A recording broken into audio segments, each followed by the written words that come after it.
Tout ce que nous souhaitons, c'est avec les socioprofessionnels, avec l'État, amplifier ces mesures, amplifier ces dispositifs pour que nous puissions proposer un véritable plan pour l'ensemble de la jeunesse et de la population guadeloupéenne.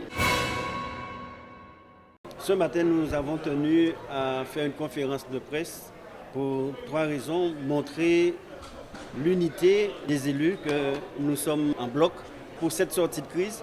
Deuxième élément, que nous sommes dans une démarche de rencontre, de négociation.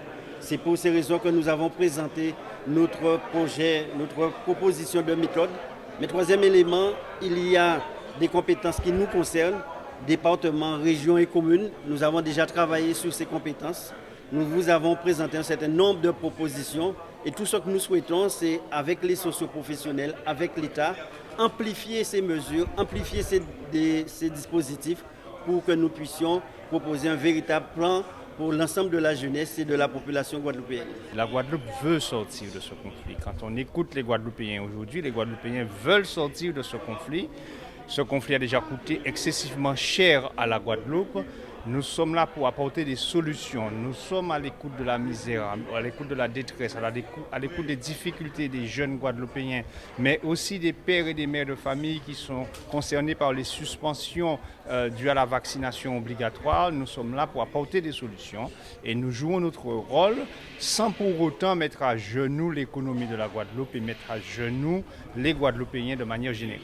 Depuis le départ, nous espérons effectivement qu'on puisse trouver des moyens pour pouvoir négocier, discuter, et comme nous l'avons toujours dit sur tous les points qui relèvent de notre compétence. Nous avons vu un peu les thèmes, les 16 ou 17 thèmes.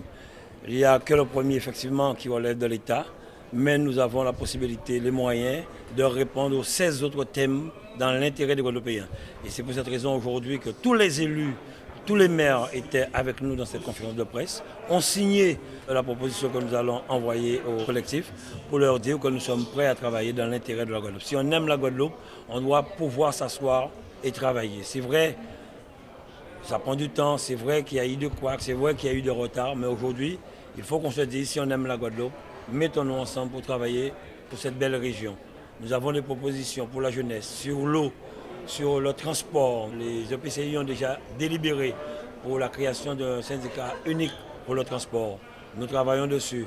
Nous avons déjà mandaté 170 millions pour les travaux d'eau. Nous venons d'avoir une rallonge dans le cadre des fonds européens. C'est encore près de 30 millions que nous avons rajouté. Nous sommes à 200 millions pour les travaux.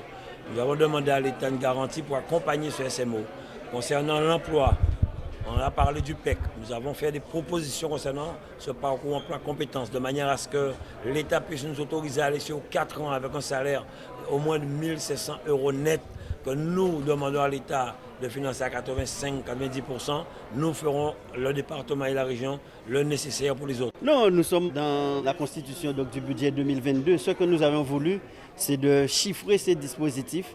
Quand nous disons par exemple l'amélioration de l'habitat, département et région, nous disons qu'il faut 1000 améliorations d'habitat par année.